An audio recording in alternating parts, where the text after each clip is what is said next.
Good morning. एसडीएमच्या lecture मध्ये आपण methods of closing असेल तो पार्ट मागच्या लेक्चरला पाहिलाय आणि आजच्या लेक्चर आपण रिझन्स बघणार आहोत की अनसक्सेसफुल क्लोजिंग कशामुळे होतं. म्हणजे जे काही सेल्स पर्सन्स आहेत ते जे काही ते जे काही डेमॉन्स्ट्रेशन करतात किंवा प्रेझेंटेशन करतात, त्यानंतर कस्टमरला जेव्हा तुम्हाला काय करायचंय, रेडी करायचंय. आपण बऱ्याच मेथड्स त्याच्यासाठी बाईंग साठी रेडी करताना आपण शेवटचा जो डिसिजन असतो तर तो बायरने बाय केलं पाहिजे हे आपलं फायनल गोल असणार आहे. पण तिथे क्लोज कसं करायचं, म्हणजे कशा पद्धतीने त्यांना आपण रेडी करायचं, तर ते सगळ्या मेथड्स आपण स्टडी केल्या.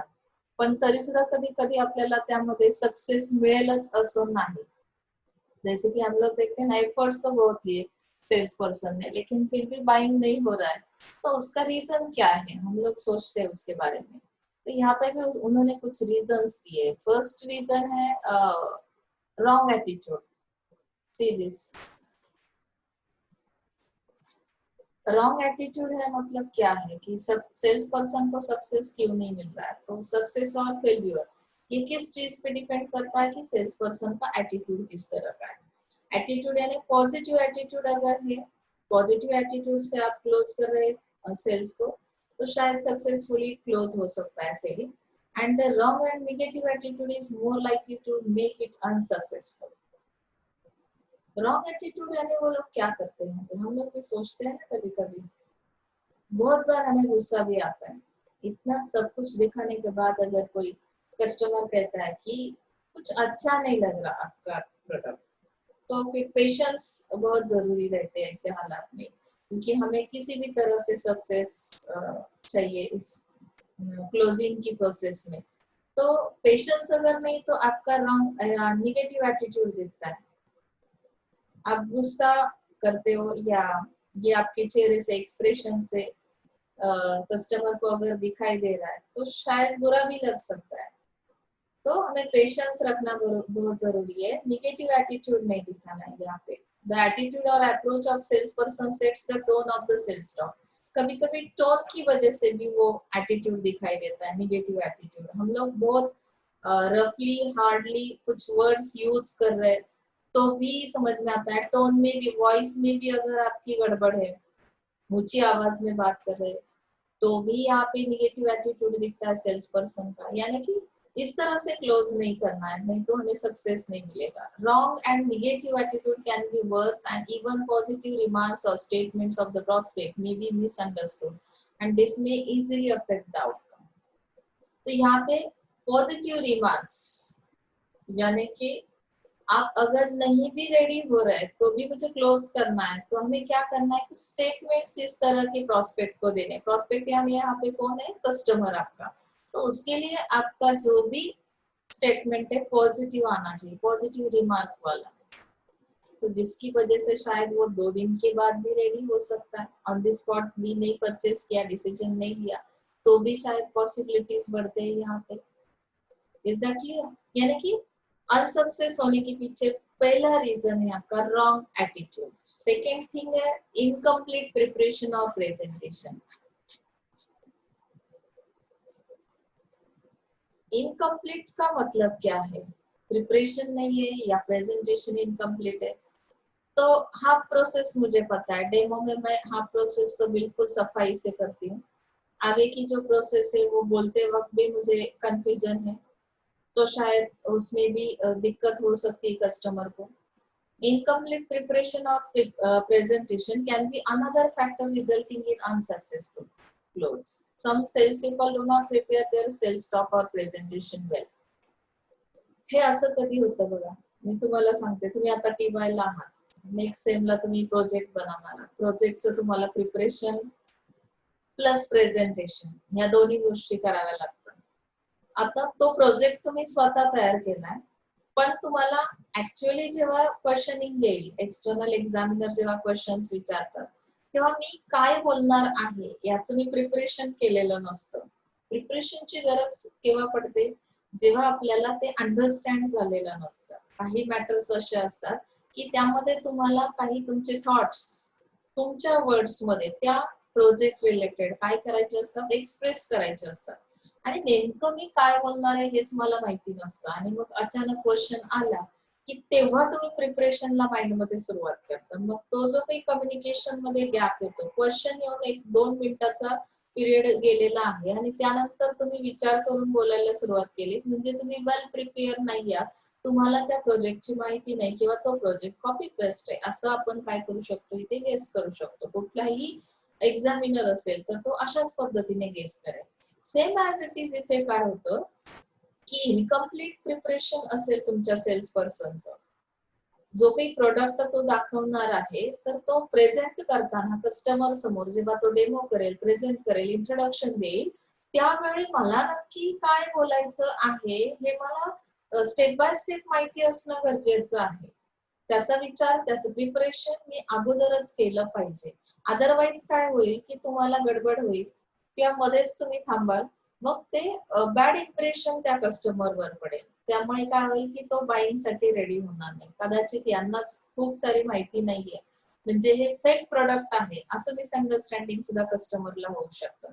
त्यामुळे हे प्रिपरेशन आणि प्रेझेंटेशन इनकम्प्लीट असू नये. All stages of the selling process like introducing, prospecting, presentation, handling objections and demonstration also should be carefully planned and executed step by step in logical sequence. आता इथे logics वापरायचे आहेत. प्रत्येक गोष्ट कंपनीने तुम्हाला सांगितलेली नाही. कंपनीने जस्ट तुम्हाला काय केलेलं आहे, ट्रेनिंग प्रोव्हाइड केलेलं आहे की तुमचं कम्युनिकेशन स्किल कसं डेव्हलप करायचंय किंवा कस्टमरच्या कंप्लेंट्स आल्या तर तुम्ही कशा पद्धतीने रिस्पॉन्स देणार आहात. कधी कधी असं होतं की एखादा क्वेश्चन त्यापेक्षा डिफरंट असेल, मग मला माझं लॉजिक डेव्हलप झालेलं असतं. मी जर एवढा ट्रेनिंग घेतलेला पर्सन आहे किंवा माझ्याकडे एक्सपिरियन्स आहे, 8-10 कस्टमर पर्यंत मी आजपर्यंत गेलेलो आहे. साधारणपणे कस्टमरची सायकोलॉजी काय सांगते, कस्टमर कुछ भी पूछ सकता है, कस्टमर के कुछ भी कंफ्यूजन हो सकते हैं.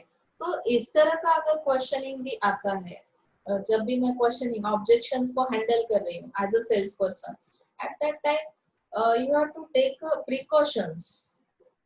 कुठल्या टाइपचे प्रिकॉशन्स घ्याव्या लागतील त्यामध्ये की सपोज क्वेश्चन आल्यानंतर सुद्धा इथे तुम्हाला रॉंग ऍटिट्यूड जसं फर्स्ट त्याच्यामध्ये पाहिलं तुम्ही की तो फार स्मूथली तुम्हाला त्यावरचं सोल्युशन सांगायचं आहे. क्वेश्चन कुठल्याही टाइपचं असेल, मला पेशन्स ठेवायचे तर माझं ऍटिट्यूड हे पॉझिटिव्हच दिसणं गरजेचं आहे. आणि त्या लॉजिकल सिक्वेन्स म्हणजे काय की कस्टमरला आपल्याला काय करायचं आहे की ते प्रूव्ह करून द्यायचं आहे हा प्रोडक्ट कसा बेस्ट आहे तुमच्यासाठी जर परचेस केला तर. अशा पद्धतीचा रोल तुमचा ऍज अ सेल्स पर्सन म्हणून असणार आहे, तेव्हा तुम्हाला आउटकम्स मिळू शकतात. Is that clear? External interruption म्हणजे काय, समटाइम्स डिसकंटिन्युटी और lapse may creep in sales presentation. आता डिसकंटिन्युटी कशामुळे ते, सपोज इमेजिन करा, अगर आप घर में हो, कोई सेल्स पर्सन आता है, वो अपना प्रेजेंटेशन करता है, प्रेजेंटेशन या कम्युनिकेशन जब सेल्स पर्सन और कस्टमर के बीच हो रहा है, ऐसे हालात में आपके घर में गेस्ट आ गए, कोई फ्रेंड आ गया, तो बीच में वो कम्युनिकेशन ब्रेक हो जाता है. तो जो इंटेंशन उनका था, सेल्स पर्सन जिस इंटेंशन से कस्टमर को वो डेमो दिखा रहा है, तो उसमें गैप आने की वजह से क्या हो सकता है, इंटेंशन जा सकता है कस्टमर का भी और सेल्स पर्सन का भी. तो इंटरप्शन की वजह से हमारी डिसकंटिन्यू आती है उसमें, जो भी प्रेजेंटेशन चल रहा है उसमें. तो यहाँ पे हमें क्या करना है,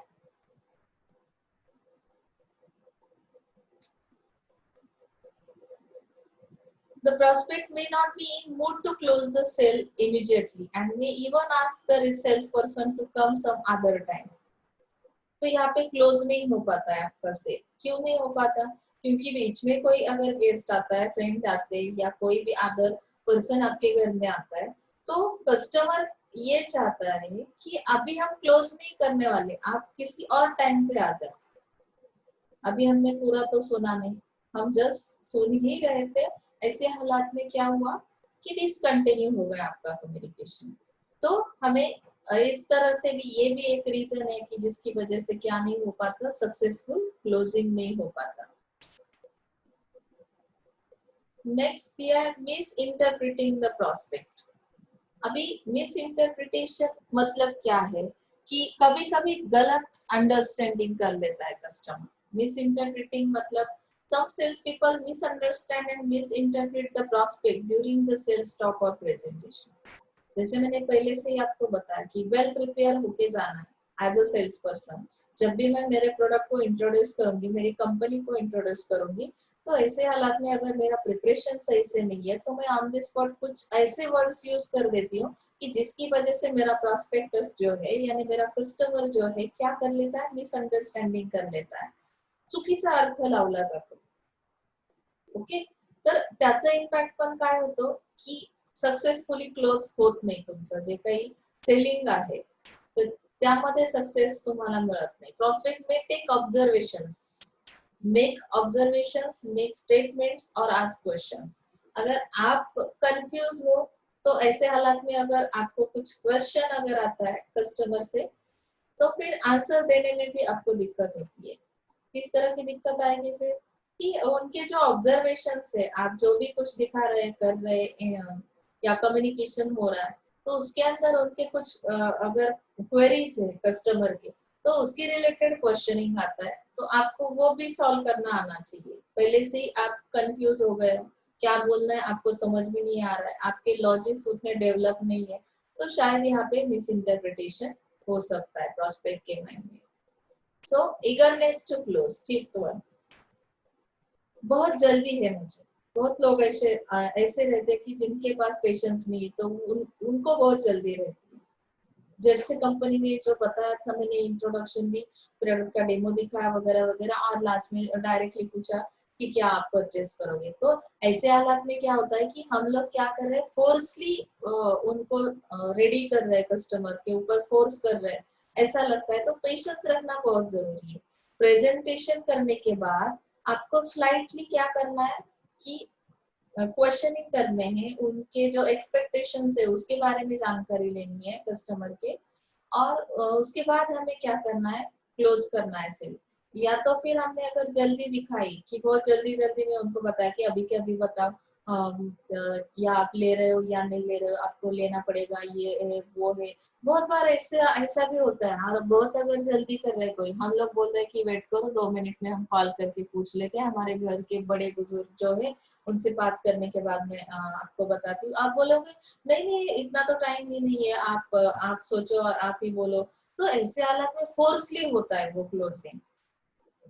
तो इस तरह से भी ईगरनेस नहीं चाहिए क्लोजिंग के वक्त। तो भी प्रोस्पेक्टस क्या करेगा कि डिसीजन नहीं लेगा और सक्सेसफुली क्लोज नहीं होगा आपका प्रोसेस। ओके, अनटाइमली क्लोज, अभी टाइम कैसे समझ में आएगा, कौन से टाइम में करना है वो भी हमने देखा है ना। अनटाइमली क्लोज नहीं करना है। तो अनटाइमली क्लोज मतलब क्या है, the eagerness to close often leads to untimely close और early close. Prospectors may feel that it is wastage of time and the salesperson lacks skill to close on time. He may ultimately abandon the entire sales proposition to discuss. मतलब क्या है कि wrong time पे आपने क्या कर दिया कि कस्टमर के माइंड को रेडी करने की कोशिश की। यहाँ पे उन्होंने बताया कि it is most likely to unsuccessful, sometimes untimely close में आल्सो मीन डिलेड क्लोज।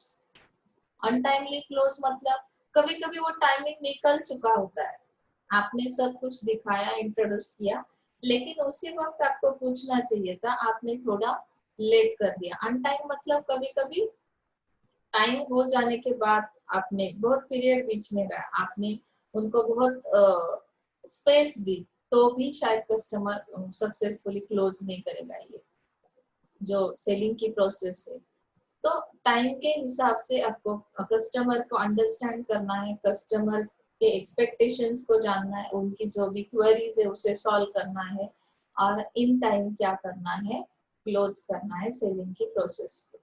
समजलं इथपर्यंत? ओके। आता आपण थेरीज बघूया की सेलिंगच्या थेरीज काय आहेत। खूप सुंदर थेरीज दिलेल्या आहेत। ह्या तिन्ही थेरीजवर क्वेश्चन्स असतात बऱ्याचदा, म्हणजे पेपरला तुम्हाला सेमिस्टरला येतातच, तर ह्याच्या नोट्स पण प्रॉपर काढा आणि खूप सिंपल आहे, फार काही अवघड नाहीये। Theories of selling are essentially behavioural theories. आता ह्या बिहेवियर रिलेटेड आहेत। 3 major theories are generally distinguished. First one is that a stimulus response theory, second one is product orientation theory, and third one is need satisfaction theory. so first theory we have to see stimulus response theory. अभी ये जो theory है, if the salesperson uses the right strength, the buyer will respond the way the salesperson wants, that is buy the product. That means your salesperson is the a very important part in that selling theory. salesperson La right strength provide करणं, uses right strength म्हणजे काय की कुठल्या वेने ते जात आहेत, right way use जर केला तर बायर काय करेल, रिस्पॉन्ड करेल आणि तुम्हाला जसे एक्सपेक्टेशन्स आहेत as a sales person customer कडून तुमच्या ज्या वॉन्ट्स आहेत त्या पद्धतीने बाईंगची प्रोसेस कंप्लीट होईल. तर सेलिंग करताना आपल्याला स्टिम्युलस रिस्पॉन्स थेअरी मध्ये फोकस करावं लागेल. तुमचा जो सेल्स पर्सन आहे, स्टिम्युली आहे, तर त्याने कुठल्या ऑफर्स म्हणजे त्याच्यासाठी कुठल्या ऑफर्स ठेवणं गरजेचं आहे की ज्यामुळे तो राईट स्ट्रेंथ पकडेल. सेल्स पर्सनचं मग पर्सनालिटी प्रोजेक्शन, सेल्स पर्सन को क्या करना है, फिजिकल अपीयरेंस उसका कैसा है, मैनरिज्म्स यानी मैनर्स कौन से, मतलब कि प्रोफेशनल मैनर्स यहाँ पे यूज कर रहा है कि नहीं, स्किल्स है कि नहीं. तो स्किल्स के बारे में हम तो डीपली देखने वाले आगे का जो भी हमारा पॉइंट है कि कम्युनिकेशन स्किल, लिसनिंग स्किल, ये जो स्किल्स है उसके अंदर, तो उसका प्रोजेक्शन भी करना है सेल्स पर्सन को, मतलब वो राइट ट्रैक पे है तो शायद क्या होगा, कस्टमर बाय करेगा प्रोडक्ट को. प्रोडक्ट कंपेन, अभी to present the company's product as leading और with the price but not overdoing it. Company के प्रोडक्ट को क्या करना है, इंट्रोड्यूस करना है, प्रेजेंटेशन करना है प्रोडक्ट कंपेन के अंदर. तो ये भी एक क्या है, स्किल है जो कि सेल्स पर्सन में होना जरूरी है. हम लोग स्टेज पे आए, एक किसी प्रोग्राम में हम एंकर के रोल में हैं, हमें क्या करना है, फर्स्टली उस प्रोग्राम के बारे में इंट्रोडक्शन देना है. बहुत नीचे आवाज में हमने बताया कि आज के इस प्रोग्राम में आपका स्वागत है. तो सामने वाला ऑडियंस सोचेगा यार ये प्रोग्राम को आने के बाद ऐसा तो नहीं लग रहा इतने पैसे वेस्ट तो नहीं जाएंगे ना. तो कैसे आप लोग वो वीडियोस देखते हो ना इसमें कि अगर कोई वीडियो आप बना रहे हो तो किस तरह से आपकी एंट्री होती है, उस तरह से आपको क्या करना है, ओवर डूइंग भी नहीं करना है. यहाँ पे ओवर डूइंग मतलब ओवर प्रेजेंटेशन भी नहीं करना है. तो यहाँ पे अट्रैक्ट हो सके आपका कस्टमर, इस तरह से आपको वो कैंपेन कंप्लीट करनी है. Competitor killing, to bury the competitors product brand skilfully, यानी कि कॉम्पिटिटर्स के प्रोडक्ट के साथ कंपैरिजन करके आपको क्या करना है, अपने प्रोडक्ट के बारे में हमारा प्रोडक्ट किस तरह से बेस्ट है वो एक्सप्लेन करना है as a sales person. Price concessions provide करने, यहाँ पे sales people generally do not have much discretion to concessions but some leverage is available with them. तो कंसेशंस की वजह से क्या होगा कि सेल्स पीपल अगर कंसेशंस प्रोवाइड कर रहा है तो यहाँ पे आपका कस्टमर ज्यादा लाइक करता है ऐसे प्रोडक्ट्स को. यहाँ पे प्रेफरेंशियल ट्रीटमेंट देनी है सिलेक्टेड कस्टमर्स को. प्रेफरेंशियल यानी special treatment to customer buying volumes, making timely payment, showing loyalty to company. तो किस तरह के कस्टमर को हमें ट्रीटमेंट प्रोवाइड करनी है, प्रेफरेंशियल ट्रीटमेंट किस कस्टमर के लिए चाहिए. तो जो भी कस्टमर्स है कि ज्यादा क्वांटिटी में बाइंग वॉल्यूम उनका ज्यादा है, मतलब क्या कि ज्यादा क्वांटिटी में उनकी डिमांड रहती है, वो at a time large stock को क्या करते हैं, बाय कर लेते हैं. तो उनके लिए अलग कुछ हमारी जो भी कंसेशंस है वो अलग टाइप के रहेंगे. टाइमली पेमेंट करने वालों के लिए कुछ अलग हम कंसेशंस रखेंगे. और जो लोग बहुत लॉयल है आपकी कंपनी के साथ या आपके प्रोडक्ट के साथ, तो शायद उनकी लॉयल्टी की वजह से भी हम उन्हें कुछ अलग तरह की ट्रीटमेंट प्रोवाइड कर सकते हैं जिसकी वजह से वो लोग सेटिस्फाइड हो सकते हैं और रेगुलरली हमारा सेलिंग हो सकता है. तो यहाँ पे उन्होंने पूरा फोकस स्टिमुलस रिस्पॉन्स थ्योरी में सेल्स पर्सन के ऊपर दिया है.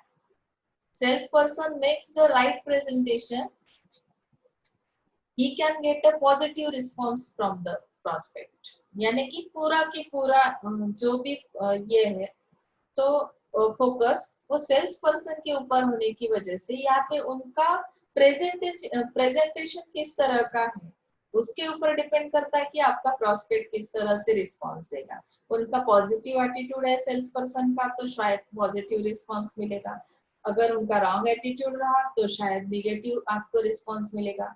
तो यहाँ पे उन्होंने बताया कि without knowing the needs of the prospect, he gives detailed explanation of the product and then asks the prospect to buy the product. He tries an alternative way to sell in case the prospect does not agree to buy the product.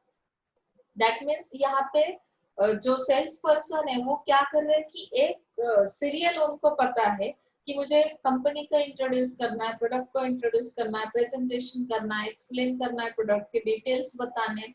तो prospect के बारे में तो यहाँ पे किसी ने सोचा ही नहीं कि प्रॉस्पेक्ट के एक्सपेक्टेशंस क्या है, यानी कस्टमर के एक्सपेक्टेशंस क्या है उस प्रोडक्ट के रिलेटेड। उसके भी कुछ क्वेश्चनिंग हो सकते हैं, उसके भी कुछ प्रॉब्लम्स हो सकते हैं।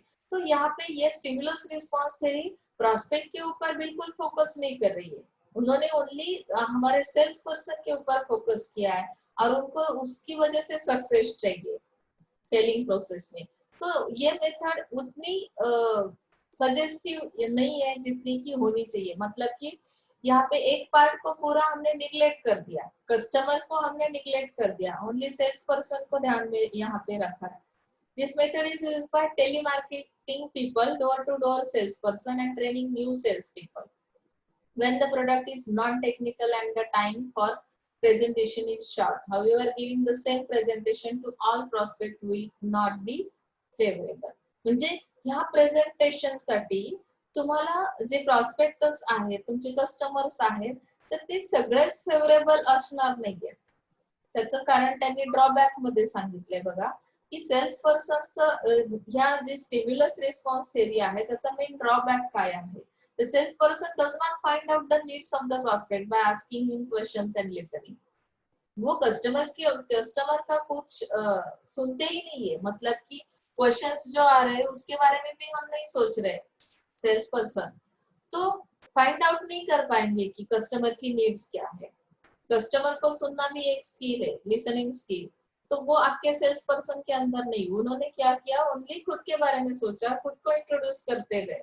अगर मैं आपके सामने हूँ, मैंने आपको कंसीडर ही नहीं किया कि आप मेरे बारे में क्या सोच रहे हो। मैं जो भी पढ़ा रही हूँ तो उसमें आपको भी कुछ क्वेश्चंस हो सकते हैं, ये अगर मैंने कंसीडर नहीं किया तो वन वे कम्युनिकेशन होगा, तो शायद आपकी नीड कुछ अलग रहेगी और मैं कुछ अलग ही आपको प्रोवाइड कर रही हूँ। तो आप शायद मेरे इस कम्युनिकेशन में आपको कॉन्सेंट्रेशन नहीं रहेगा और उतना अंडरस्टैंडिंग भी आप नहीं कर पाओगे या लिसन नहीं कर पाओगे, आपका इंटरेस्ट भी नहीं बनेगा, तो शायद फाइनल रिजल्ट्स भी अच्छे नहीं रहेंगे। तो यहाँ पे दोनों चीजों को कंसीडर नहीं करने की वजह से ये ड्रॉबैक है स्टिमुलस रिस्पॉन्स थ्योरी का, आपको कस्टमर या प्रोस्पेक्टर्स के नीड्स के बारे में कुछ पता ही नहीं चलता। The salesperson provides complete information about the product such as features, benefits, which may not be useful to the prospect, and he may lose interest in buying the product.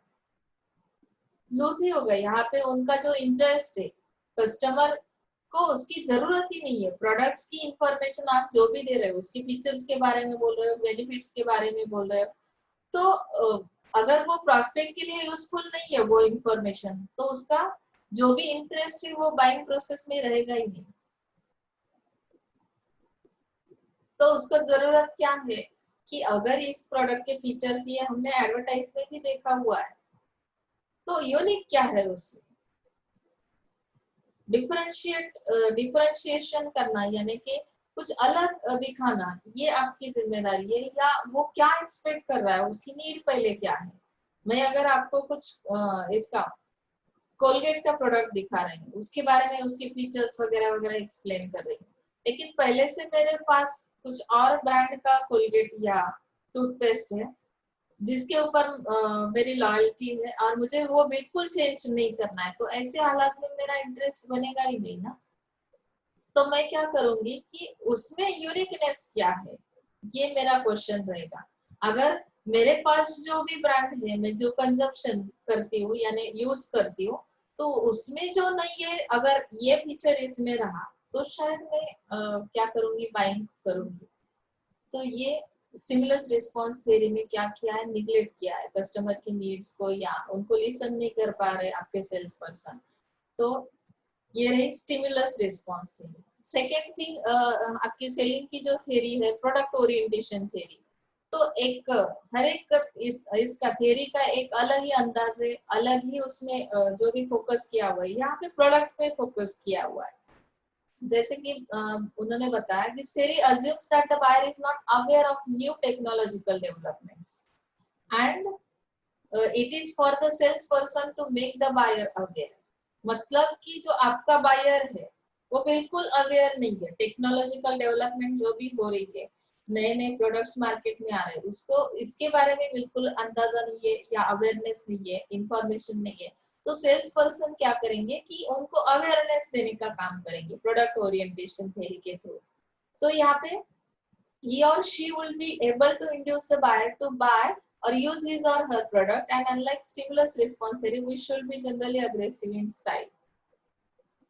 इथे काय आहे की सेल्स पर्सनच्या फक्त स्टाईल्स त्यांनी stimulus response theory मध्ये सांगितल्या, पण actually product orientation theory मध्ये सेल्स पर्सनचा रोल काय आहे की त्यांनी त्या न्यू टेक्नॉलॉजी बद्दल अवेअरनेस आणणं गरजेचं आहे कस्टमरच्या माइंड मध्ये, आणि त्यांना बाईंगच्या प्रोसेस साठी रेडी करणं गरजेचं आहे। Next, the limitations of the product orientation theory become apparent as the market become complex, competition intensifies, and customer awareness increases about direct and indirect substitutes। आता इथे प्रोडक्ट ओरिएंटेशन थेअरी काय करते, म्हणजे तिचं लिमिटेशन काय आहे की काही कॉम्प्लेक्शन्स आहेत मार्केट रिलेटेड, जसं की कॉम्पिटिशन समजणं हे खूप गरजेचं आहे। किस तरह की कंपटीशन है मार्केट में, कस्टमर किस तरह से कस्टमर को मुझे किस तरह से अवेयरनेस देना है, और उसका उसके जो सब्स्टिट्यूट्स है उसका भी इम्पैक्ट कस्टमर के माइंड के ऊपर रहता है। जैसे कॉम्पिटिटर के पास कोई दूसरा प्रोडक्ट है जो कि आपके कंपैरिजन के हिसाब से बेटर है, तो शायद क्या करेंगे वो लोग, वो प्रोडक्ट परचेस करेंगे कॉम्पिटिटर का। तो यहाँ पे मुझे ओनली इंट्रोडक्शन नहीं देनी है कि न्यू टेक्नोलॉजिकल प्रोडक्ट्स के बारे में टेक्नोलॉजी के नॉलेज नहीं प्रोवाइड करना है, तो कुछ और भी चीजें हैं जो कि यहाँ पे निगलेक्ट की गई है। मतलब कि कॉम्प्लेक्शंस जो है, मार्केट कॉम्प्लेक्शंस जो है उसको यहाँ पे उन्होंने निगलेक्ट कर दिया। Because the salesperson is always able to relate the product or new product concept to the buyer's complete knowledge or understanding, he or she is often confronted with the product or objections or buyers with no brand loyalty। मतलब यहाँ पे आपको क्या करना है कि only new product के बारे में इंफॉर्मेशन प्रोवाइड नहीं करनी है एज अ सेल्स पर्सन, तो आपको ये भी ध्यान में लेना है कि उस बायर्स के भी कुछ ऑब्जेक्शंस रहेंगे।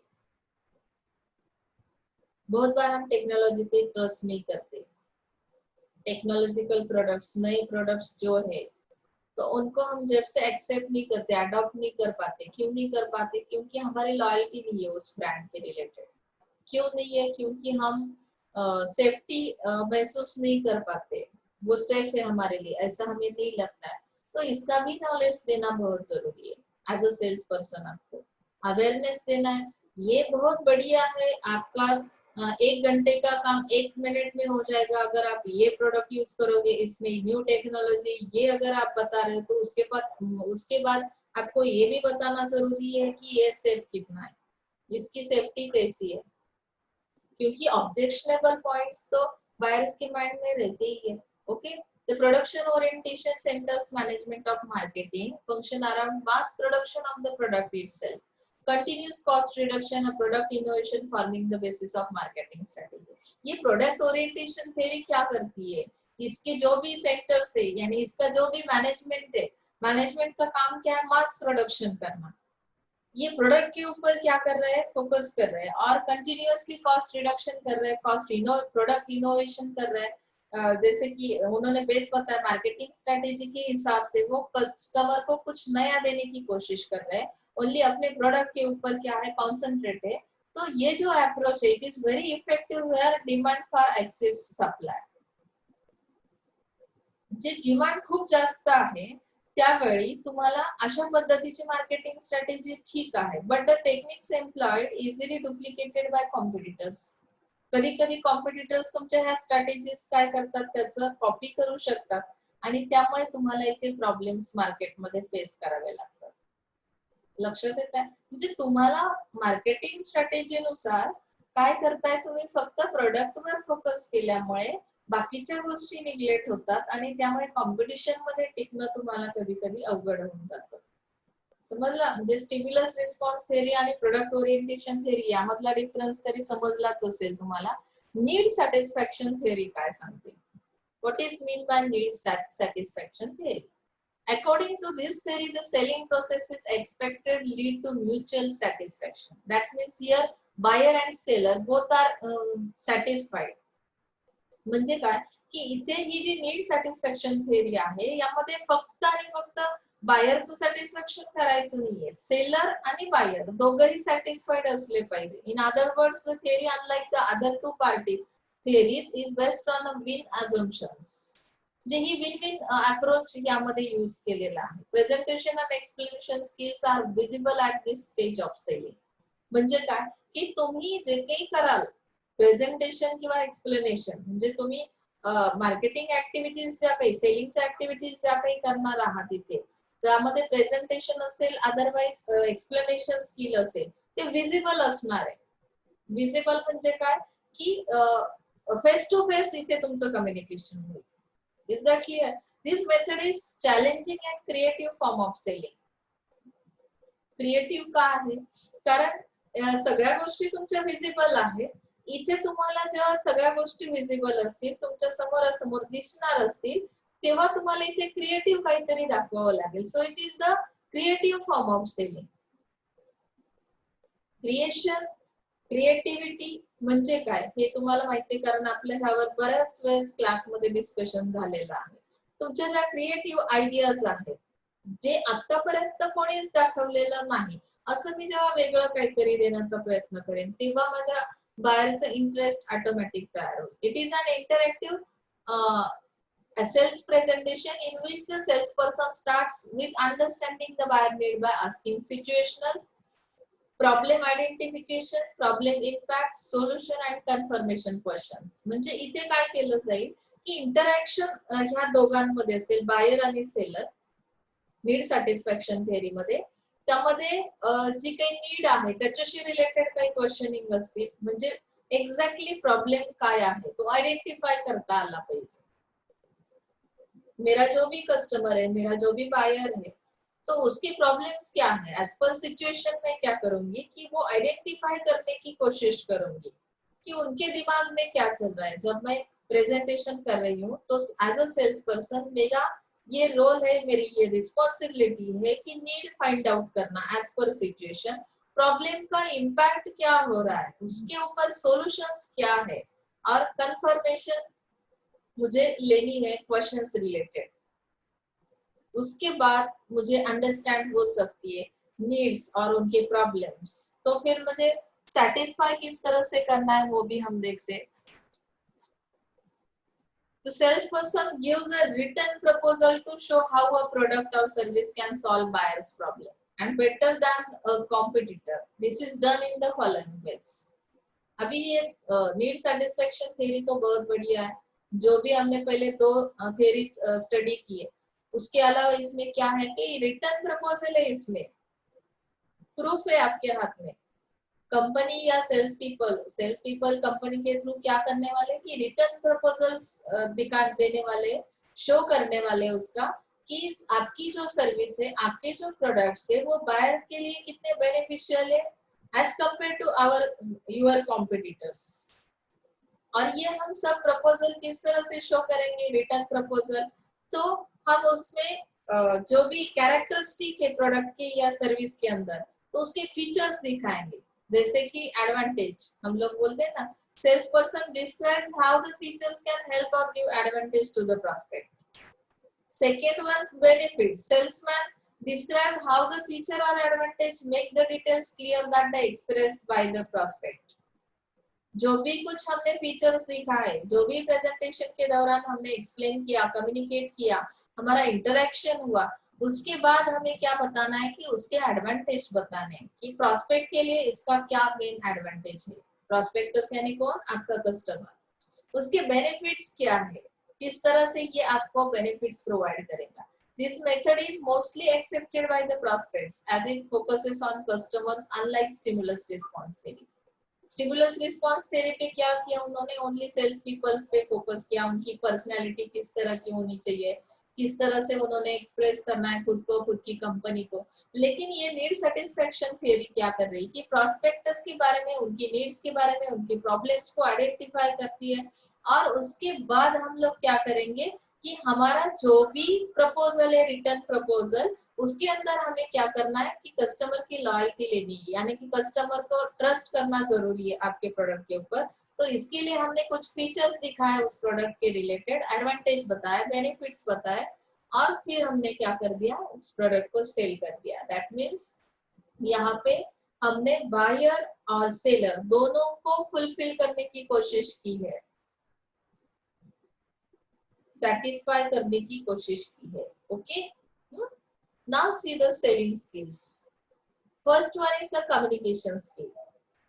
कोई भी चीज मुझे सेल करनी है, अभी मेरे पास जो भी है, मैं जिस कंपनी के थ्रू मार्केट में सेलिंग करती हूँ, तो मेरे पास वो स्किल होना बहुत जरूरी है, वो एबिलिटी कम्युनिकेशन की होना बहुत जरूरी है, because it is the basic requirement in every form of business. कौन सा भी बिजनेस क्यों ना हो, तो उसमें कम्युनिकेशन तो होना ही है। सेलिंग के दौरान, यानी उन्होंने बताया in order to have successful sales, the sales people should communicate on regular basis with the customers, intermediaries also. Only customers के साथ ही सेल्स पीपल को कम्युनिकेट नहीं करना है, तो उनको अपने इंटरमीडियरीज जो है, जिनके थ्रू हम लोग क्या करते हैं, सेलिंग करते हैं, तो जैसे रिटेलर्स है, उसमें डिस्ट्रीब्यूटर्स है, कस्टमर्स है, तो इन सारे लोगों के साथ कम्युनिकेशन करना है, तो मेरे पास वो स्किल होना, वो एबिलिटी होना बहुत जरूरी है as a sales person. Communication with the customer is the most important. Customer सोबत जे कम्युनिकेशन आहे ते इम्पॉर्टंट का आहे, कारण तो फायनल कस्टमर आहे, बाय करणारा जो असणार आहे। कारण माझं जे काही प्रोडक्ट आहे ते फायनल कस्टमर पर्यंत जर मला पाठवायचं असेल, सेलिंग करायचं असेल, तर माझं कम्युनिकेशन तेवढं इफेक्टिव्ह असणं खूप गरजेचं आहे। तर मग ती कम्युनिकेशनची प्रोसेस कशी असेल, तुम्ही कम्युनिकेशन करायचंय म्हणजे तुम्ही कंटिन्युअसली काहीतरी बोलत राहणं, एवढं यालाच आपण कम्युनिकेशन म्हणतो का? नाही, त्यामध्ये काय नॉलेज तुम्ही प्रोव्हाइड करणार आहात, तुमच्या कम्युनिकेशनचा इफेक्ट कसा होतो, त्याचा इम्पॅक्ट काय होतो कस्टमरवर, कस्टमर कशा पद्धतीने अंडरस्टँड करतो तुम्हाला, किंवा तुम्ही जी काही इन्फॉर्मेशन प्रोव्हाइड केली त्याबद्दल त्याचं अंडरस्टँडिंग कितपत होणार आहे। बहुत बार हम बहुत कुछ बोल लेते हैं, फाइनली वो सामने वाला पर्सन बोलता है कि आखिरकार आपको क्या बोलना था, इसका मतलब जो भी कम्युनिकेशन आपने किया सही से नहीं हुआ है, आपके पास वो स्किल नहीं है, जो चीज आपको बतानी थी, जो ऑब्जेक्ट आपको अचीव करने थे, वो यहाँ पे पॉसिबल नहीं हो रहा है। तो इसका मीनिंग है कि आपको कम्युनिकेशन स्किल को डेवलप करने की जरूरत है। Is that clear? So let's C communication process.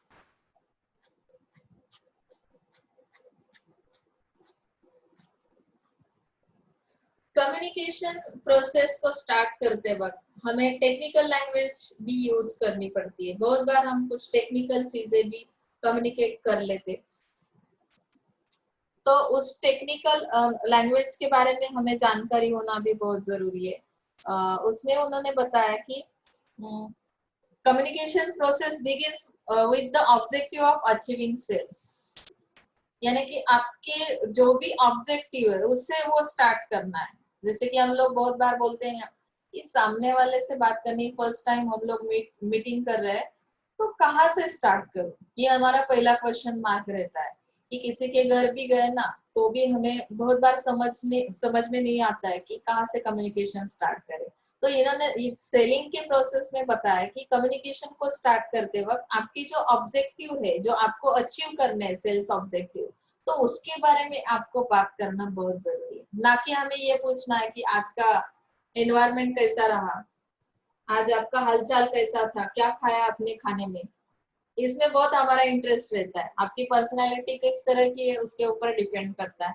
हम एज अ सेल्स पर्सन अगर जॉब पे जा रहे हैं, तो हमें ये नहीं बोलना चाहिए कि हमारा रोल क्या है, हमारा कम्युनिकेशन किस तरह का होना चाहिए। अगर आप फ्रेंड से मिल रहे हैं तो ऐसी बातें तो जनरल कॉमन है या नॉर्मल है, लेकिन आपको कस्टमर के साथ जब भी बात करनी है तो ऑब्जेक्टिव के बारे में सोचना, वहां से स्टार्ट करना प्रोसेस कम्युनिकेशन की बहुत जरूरी है।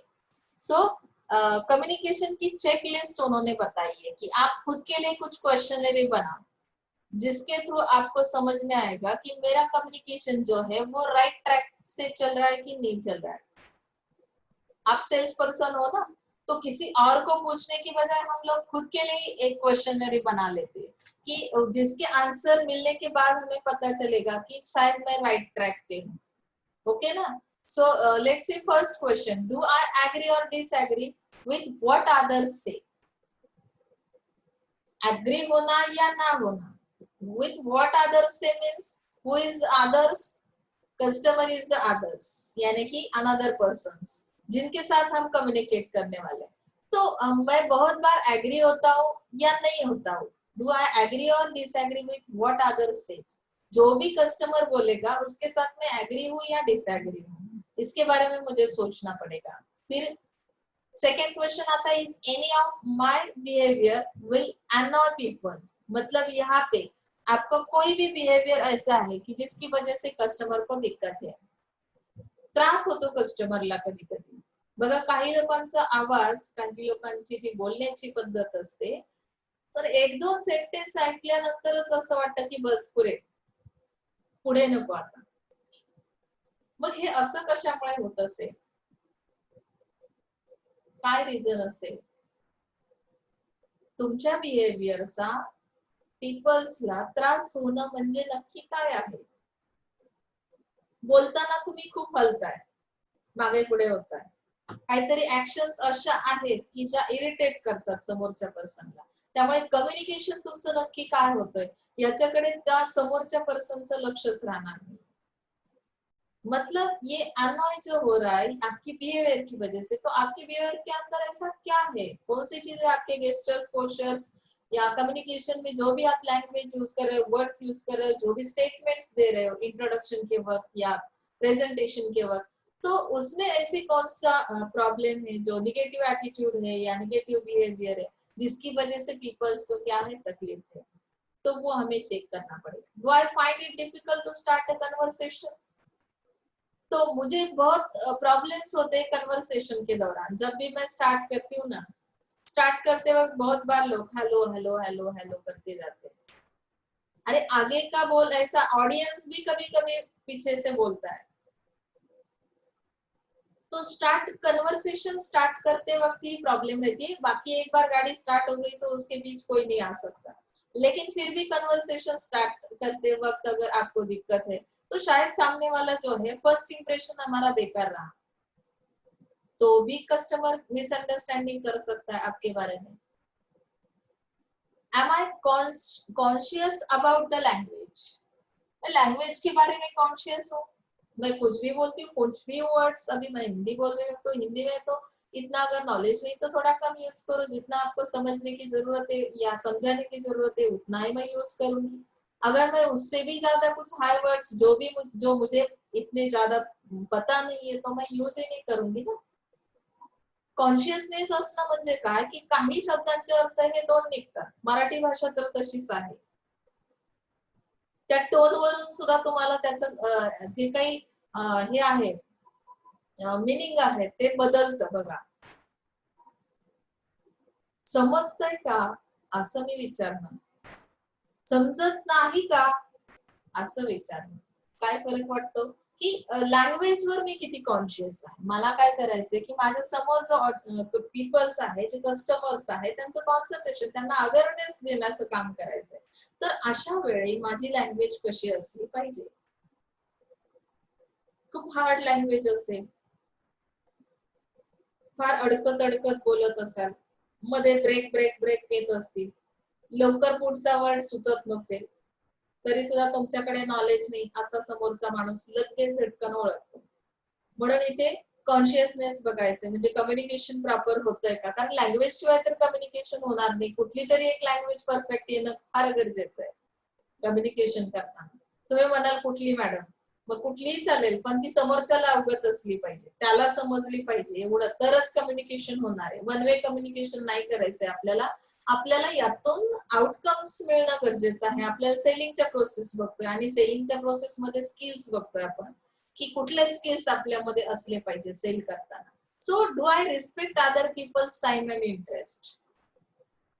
कस्टमर को मुझे सेल करना है, कस्टमर के बारे में सोचना है, उसका उसके इंटरेस्ट के बारे में सोचना है. उसका इंटरेस्ट क्या है कि मैं अगर संडे को फ्री रहती हूँ, पीपल्स टाइम एंड इंटरेस्ट मतलब क्या है कि कोई भी चीज अगर मुझे देखनी है, उसके बारे में सुनना है, नॉलेज लेना है, तो मेरे पास वीक में एक ही दिन रहता है जब मुझे हॉलीडे रहता है. संडे को मैं फ्री रहती हूँ. अगर संडे को कोई सेल्स पीपल भी आता है तो शायद पॉसिबल है कि मैं उसको 10-5 मिनट दे सकती हूँ, उसका कम्युनिकेशन सुन सकती हूँ. लेकिन आप कैसे हो सेल्स पर्सन कि आप सामने वाले का इंटरेस्ट भी नहीं देख रहे कि उसका मूड नहीं है अभी सुनने का, वो बोल रहा है कि कल आ जाओ भैया. तो हम बोलते नहीं नहीं अभी थोड़ा 5 मिनट तो सुन लो, 10 मिनट तो सुन लो. आपने उसके इंटरेस्ट के बारे में तो सोचा ही नहीं. उसका टाइम भी अभी वो ऑफिस के लिए जा रहा है, तो आपको ये भी देखना जरूरी है कि उसका टाइम जो प्रायोरिटी है, फर्स्ट प्रायोरिटी उसे काम पे जाना है, तो उसका भी ख्याल आपको रखना है, रिस्पेक्ट करना है कस्टमर के टाइम और इंटरेस्ट को. तो उसके बाद शायद वो क्या कर सकता है, आपकी बात सुन सकता है या आपको रिस्पॉन्स पॉजिटिव दे सकता है. Is that clear? तो कम्युनिकेशन प्रॉपर होगा, अदरवाइज आपको रिस्पॉन्स भी नहीं मिलेगा और कम्युनिकेशन भी प्रॉपर नहीं होगा. लिसनिंग स्किल भी होना बहुत जरूरी है. अभी जैसे आप लोग मुझे सुन रहे हैं, गुड लिसनिंग स्किल ये इफेक्टिव कम्युनिकेशन का एक पार्ट है. कम्युनिकेशन तभी होता है जब सामने वाला क्या कर रहा है, आपको लिसन कर रहा है. अभी आप सुन रहे हो ऐसा मैंने तो इमेजिन कर लिया है, तो इसकी वजह से हमारा कम्युनिकेशन प्रॉपर हो रहा है कि मैडम क्या बता रहे हैं कि सेलिंग करना है तो सेलिंग के अंदर हमें क्या क्या करना पड़ेगा. पेशेंस बहुत रखने पड़ेंगे. अबे मैडम थोड़ा ज्यादा ही लेते, तो आपके पेशेंस है, इसके लिए आप लोग हर रोज मेरा लेक्चर थोड़ा ज्यादा ही सुनते हो. पेशेंस है आपके अंदर, ओके ना. आप गुड स्टूडेंट्स हो, मार्केटिंग के स्टूडेंट्स है, तो मार्केटिंग के बारे में जानना उनको अच्छा लगता है, तो इसके लिए मैं भी थोड़ा ज्यादा लेती हूँ. आपके जो स्पेशलाइजेशन के सब्जेक्ट है उसके ऊपर मुझे फोकस करने में मुझे भी मजा आता है, क्योंकि आप लोगों का इंटरेस्ट उसमें है. इसके लिए हम लोग थोड़ा टाइम ज्यादा देते हैं. आपके पेशेंस को देखने के बाद में कम्युनिकेशन थोड़ा ज्यादा कर लेती हूँ. वैसे ही यहाँ पे लिसनिंग स्किल में आपको पेशेंस रखने की बहुत जरूरी है.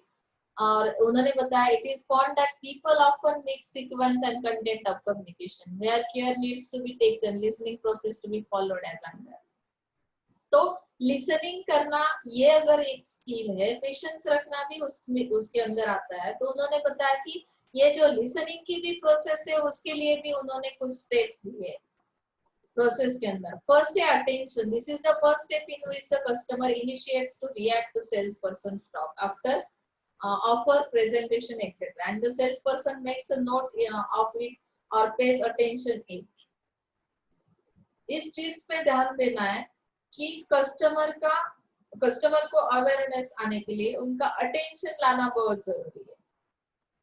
अटेंशन आया ऐसा हम कब समझते हैं, मैंने जितना भी बताया आपको, उसके बाद मैंने कुछ ऑफर्स दिए आपको, उसके बारे में इंट्रोडक्शन दी, प्रेजेंटेशन दिखा, तो आपने वो क्या किया कि मुझे उसके बाद कुछ क्वेश्चंस पूछे, क्वेरीज पूछे, आपके प्रॉब्लम्स पूछे, तो शायद आपका अटेंशन था, इसकी वजह से आपको कुछ क्वेश्चंस आपके दिमाग में आए.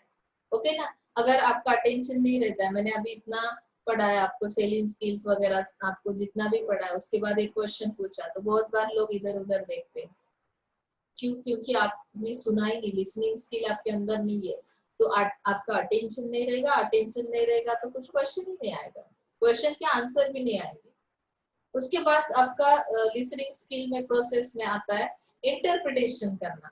तो इंटरप्रिटेशन करना मतलब उसका मीनिंग अंडरस्टैंड करना. मतलब it involves assigning the meaning to what the customer said. It tries understand what is told by the customer. Customer जो भी क्वेश्चंस पूछेंगे ना अटेंशन आने के बाद, उसके बाद मुझे क्या करना है, अंडरस्टैंड करना है कि कस्टमर के दिमाग में क्या चल रहा है. ओके. उसके बाद उन्होंने बताया कि competence level of the seller. See next page. Not competence, remembrance. It means storing the message or contents for the follow use or reference by both the salesperson and the customer. जितने सारे questions उसके answers वो आपने note down किए, जो message आया वो store कर लिया, मतलब फॉलो अप के लिए आपने स्टोर किया कि कस्टमर ने कौन से क्वेश्चंस पूछे। उसके बाद मैंने इवैल्यूएशन किया। In this sales person evaluates the overall perception of the customers. Customer को जो भी बात समझ में आई है, परसेप्शंस उसके जो भी बने हैं, तो उसे मैंने क्या कर दिया कि इवैल्यूएशन उसका कर लिया। क्वेरीज, ओपिनियंस, इंटरेस्ट, उसका इंटरेस्ट कौन सी चीज में ज्यादा था, बढ़िया फीचर्स में था, प्राइस में था, वो प्राइस कॉन्शियस है या कुछ और है, तो उसके रिलेटेड मैंने उसका इंटरेस्ट भी क्या कर दिया, इवैल्यूएशन कर लिया कि ज्यादातर इंटरेस्ट कौन सी चीज में है, क्वेरी कौन सी आई थी, उसे सॉल्व भी करना है। Response after listening to the customers, the salesperson respond expressing his opinion, making an offer or accepting the company's price, conveying the date and the plan for detailed sales. तो response किस तरह से होना चाहिए sales person का? अगर customer ने आपका लिसन किया, आपकी प्रोसेस कंप्लीट हो रही है, तो उसके बाद सेल्स पर्सन किस तरह से रिस्पॉन्स देगा कि उसे एक्सप्रेस करना है। एक्सप्रेस करना है क्या कि उसके व्यूज, यानी कि सेलिंग के रिलेटेड व्यूज, आपको कुछ ओपिनियंस देने कस्टमर को, कुछ ऑफर्स प्रोवाइड करने। वो कंपनी के प्राइस रिलेटेड हो सकते हैं या डेट्स, जो भी ऑफर है उसके लिए एक पर्टिकुलर टाइम पीरियड रहता है ना कि ये ऑफर 1 मंथ के लिए, वीक के लिए, तो इस तरह का आपको कन्वे करना है डेट के बारे में और पूरा प्लान बताना है सेलिंग किस तरह से किया जाएगा। आज अगर आपने ऑर्डर किया तो कितने दिन के अंदर डिलीवरी की जाएगी। तो इस तरह से हमें वो सेलिंग के जो स्किल्स है वो डेवलप करने, लिसनिंग स्किल हमने अभी देखा। उसके बाद उन्होंने टाइप्स ऑफ लिसनिंग बताया। कंटेंट लिसनिंग, अभी कंटेंट लिसनिंग में क्या है देखो, this is the most passive without any reaction और feedback. The salesperson makes a communication to the potential customer. The listener receives the information conveyed to him and makes a note of the content. अभी passive reactions और feedback जो है, sales person को क्या करना है कि इस तरह का फीडबैक लेना है कि लिसनर ने जो भी रिसीव किया, इंफॉर्मेशन कन्वे की, तो उसके कंटेंट्स लिख कर रखने की। मैंने आज कौन से पॉइंट्स लिए एसडीएम के अंदर, अब आज जितना भी मैंने आपको पढ़ा, तो वो मेरा फीडबैक है, मेरे पास उसका फीडबैक है कि मैंने इतने सारे कंटेंट्स लिए, उसका नोट डाउन है या उसका रिकॉर्डिंग है। He does not react immediately as he is not interested in the message. Example, listening to salesman who comes at the door for selling a vacuum cleaner. Content listening मतलब क्या है देखो, note down तो हुआ यहाँ पे, लेकिन मेरा इंटरेस्ट कुछ भी नहीं है। Listening to salesman who comes at the door for selling a vacuum cleaner, ये वैक्यूम क्लीनर के बारे में उसने जितनी भी कंटेंट्स बताई या शॉर्ट नोट्स बताए, वो मैंने लिसन किया, नोट डाउन किया, लेकिन मैंने कुछ भी रिस्पॉन्स, इंटरेस्ट मेरा उस मैसेज में था नहीं। एम्पैथेटिक लिसनिंग में क्या किया जाता है, listener may or may not be interested in the content but shows the salesperson that he is not interested. As a result, the salesperson does not proceed with the process further. Empathetic में क्या किया जाता है कि आप repeat मत करो, जो भी सुना है उसके अंदर, कंटेंट के अंदर हमें कुछ इंटरेस्ट नहीं है, ऐसा वो लोग कस्टमर्स बताते। और ये जो प्रोसेस आपने की है वो रिपीट अगेन करने की जरूरत नहीं है। एम्पैथेटिक लिसनिंग, कंटेंट लिसनिंग में ओनली आप ऐसे करते हो। हाँ समझ में आया, हाँ समझ में आ रहा है। वैक्यूम क्लीनर किस तरह का है, उसके फीचर्स बता रहे हैं, ओनली आप क्या कर रहे हैं, इधर उधर सर हिला रहे हैं, ओके ना। एम्पैथेटिक में आपने डायरेक्ट क्या किया कि एक ही बार बताओ, अभी बताने की जरूरत नहीं, समझ में आ गया, ओके। क्रिटिकल लिसनिंग में क्या होता है कि it is most active listening. Listener takes interest in understanding and evaluating the speaker's message and its implication for him.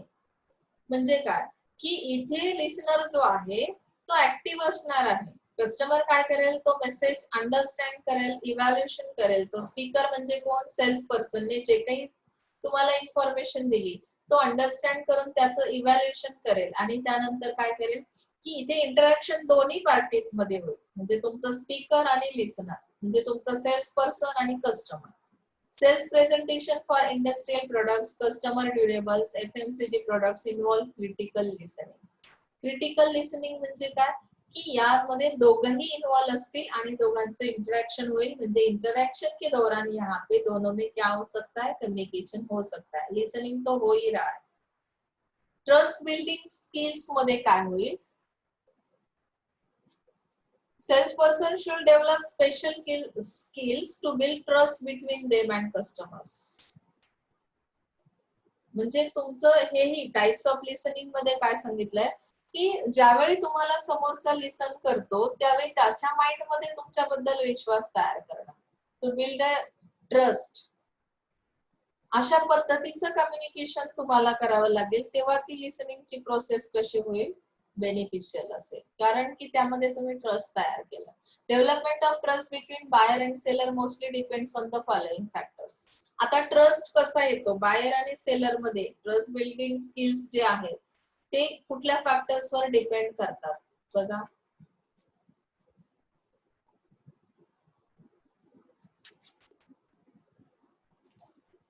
Competence level म्हणजे of the seller to build trust as it reflects the knowledge of the product म्हणजे आता तुमची level कशी आहे as a sales person तुमच्याकडे कशा पद्धतीचं त्या प्रोडक्ट रिलेटेड नॉलेज आहे त्यानुसार तुमची कॉम्पिटन्स लेवल समजते truth of words use by sales person म्हणजे तुम्ही कुठल्या पद्धतीचे वर्ड्स यूज करता ऍज अ सेल्स पर्सन ज्यामुळे कस्टमर तुमच्यावर ट्रस्ट करेल प्रिडिक्टेबिलिटी ऑफ सेलर्स ऍक्शन म्हणजे तुमच्यामध्ये सेलरच्या ऍक्शन्स ज्या काही होतात सपोज आता मी सेलर आहे आपण इमॅजिन करूया तुम्ही मला लिसन करता आणि मी टीचर आहे इथे तर माझे जे काही ऍक्शन्स आहेत मी जे काही एक्झाम्पल्स देईल तर त्यावरून तुम्ही काय करता की एक तुमचं प्रिडिक्शन केलं जातं प्रिडिक्टेबिलिटी म्हणजे काय की अंदाज की ज्यामुळे तुम्हाला समजतं की हे जे काही सुरू आहे हे माझ्यासाठी उपयोगाचं आहे किंवा नाही मला समजतंय का किंवा हे भविष्यात फ्युचर मध्ये काय कामाचं असेल म्हणजे तसं सेल्स पर्सनच्या ऍक्शन्स करेल जसं की आपण म्हणतो ना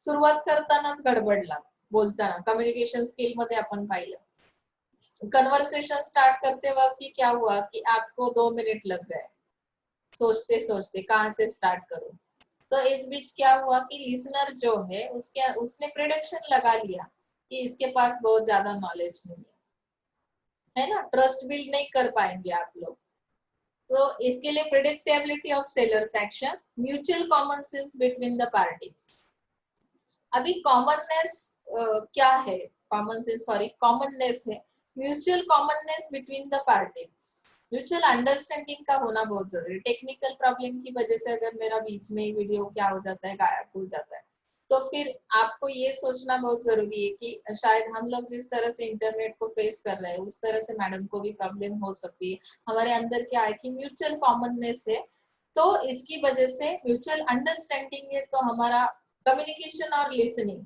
दोनों भी प्रॉपर हो जाएगा तो ट्रस्ट बिल्डिंग भी यहाँ पे ऑटोमेटिकली हो जाएगा ट्रस्ट हम क्या कर सकते हैं जब से एक दूसरे के ऊपर कर सकते हैं ओके ना नेक्स्ट थिंग है putting buyers interest on par with the sellers interest buyers का इंटरेस्ट क्या है इसके बारे में ध्यान रखना सामने वाले के बारे में जब हम सोचते हैं ना जिससे बात कर रहे हैं तो शायद उसके अंदर क्या हो जाता है कि हमारे लिए कुछ ट्रस्ट तैयार होता है कि ये जो भी पर्सन है हमसे बात करने वाला तो इस पे हम ट्रस्ट कर सकते हैं क्योंकि आपने उसके इंटरेस्ट के बारे में टाइम के बारे में जैसे हमने सुना ना कि रिस्पेक्ट करना है कस्टमर के टाइम और इंटरेस्ट को तो इस तरह का आपका एटीट्यूड अगर है तो शायद वो ट्रस्ट कर सकता है ट्रस्ट बिल्डिंग स्किल्स में इतने सारे पॉइंट्स आएंगे निगोशिएशन स्किल्स में फिर ये जो स्किल है it is common in the business of industry products negotiation जे ज्याला आपण काय म्हणतो की वाटाघाटी मराठीमध्ये त्याला वाटाघाटी म्हणतात म्हणजे काय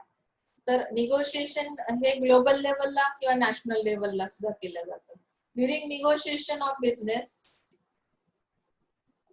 and use of particular strategy success depends on the skills of the members negotiation हे सुद्धा एक स्किल आहे बघा सगळ्यांमध्ये असत नाही ते निगोशिएशन करून मी एखादी गोष्ट घेणं मला त्यामध्ये फार आनंद मिळतो की मी निगोशिएट चांगल्या पद्धतीने करू शकतो म्हणजे माझ्याकडे काही स्किल्स आहेत जे की काही त्याचा डिपेंड कशावर आहे की तुमच्यामध्ये कम्युनिकेशन स्किल कसं आहे तुम्ही कशा पद्धतीने समोरच्याला हे करता, तुमचा अप्रोच कसा आहे, त्यानुसार ते निगोशिएशन केलं जातं. It involve some skills and strategies. आता निगोशिएशन स्किल्स मध्ये जसं कम्युनिकेशन स्किल, लिसनिंग स्किल, ह्या सगळ्या पार्ट्स इथे येईल. प्रॉब्लेम सॉल्विंग स्किल कशा पद्धतीचं असेल बघा.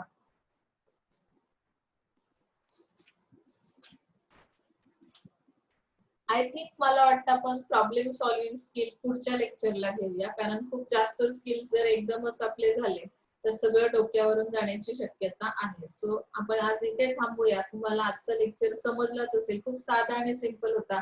स्टिम्युलस रिस्पॉन्स थेअरी पाहिली, प्रोडक्ट ओरिएंटेशन थेअरी पाहिली, नीड सॅटिस्फॅक्शन थेअरी पाहिली, सेलिंगचे स्किल्स आपण स्टडी केलेले आहेत. पुन्हा रिवाइज करा.